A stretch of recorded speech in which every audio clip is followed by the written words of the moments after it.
السلام علیکم ورحمت الله وبرکاته. سماک ټي وي چینل کې درته هرکلی ویم. امید لرم چې تاسو به ټول روغ جوړ خوشحاله به یې، د ژوند په مزو کې به یې. عزتمندو، نن یو افسوسناکه او دردناکه واقعه مخې ته راغلې ده. په پنډۍ کې رور او خور په رکشه کې ناستو او یو څو ظالمان په موټرسایکل باندې رالل. په رکشه کې دننه ډېر بې دردۍ سره قتل کړل. اخر ولې قتل کړل؟ څه داسې واقعه ورته راغلې وه چې دې غریب سره او دې ځوان سره دومره غټ ظلم وکړو. عزتمندو، دا ټول معلومات مونږ سره په دې ویډیو کې وګورئ چې پورا معلومات نه خبر شي. کو تاسو مونږ سره په دې ویډیو کې نیوې مهرباني وکړئ زموږ دا چینل مدرسه سره سبسکرایب کړئ، خوا کې وسه ټلۍ نشان ووهئ چې هر یو معلوماتي ویډیو تاسو ته په اسانۍ سره ملاویږي. عزتمندو، ظلم پسې ظلم، قتل پسې قتل روان دی. عزتمندو، دا واقعیا نن رامخته شوې ده چې د دې هلک د خوراکۍ واده شوې ده. مخکې هم زوی و، هغه زوی ولا چا ظالمانو ډېر بې دردۍ سره قتل کړی دی. د هغې نه بعد دا غریبه هم چا ظالمانو ډېر بې دردۍ سره قتل کړه او خپل رور یې هم ورسره قتل کړو.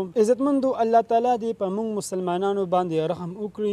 رنګارنګ غضابونه را باندې راځي، کله د سیلاب په شکل کې، کله زلزلو په شکل کې. سیلاب خو نیم پاکستان یوړو. الله تعالی دې رحم وکړي. خدا زموږ مسلمانان اړو سړی کېږي نه، اړو عقل او احساس د سره اړو راځي نه. ظلم او زیاتي ته لاس اچولی دی. اړو دا پروا نه کوي چې دا زه څه کوم، ظلم کوم، ښه کوم کو بد کوم. عزتمندو، د دوی الک او د خوراکۍ مخکې څه لانجه راغلې وه. کیدای شي چې هم هغه لانجه وه، هغې ثمره د اوس وروتله. اوسه پورې دا لانجه روانه ده او دا مسله حل شوې نه ده. زموږ حکومت ته او د هغه ځای ته دا درخواست دی چې دې غریبانانو دا مسله زر تر زره حل کړي، ځکه چې ډېر قتلونه پکې وشول، د ډېرو میندو خویندو زړونه پکې مات شول. الله تعالی دې ولا دا مسله په خپل فضل او کرم سره حل کړي. عزتمندو، دا وه زموږ د دې وخت نیو معلوماتي ویډیو. د نورو نیو معلوماتي ویډیو لپاره زموږ دا چینل مدرسه سره سبسکرایب کړئ، خوا کې وسه ټلۍ نشان ووهئ چې هر یو معلوماتي ویډیو تاسو ته په اسانۍ سره ملاویږي. والسلام.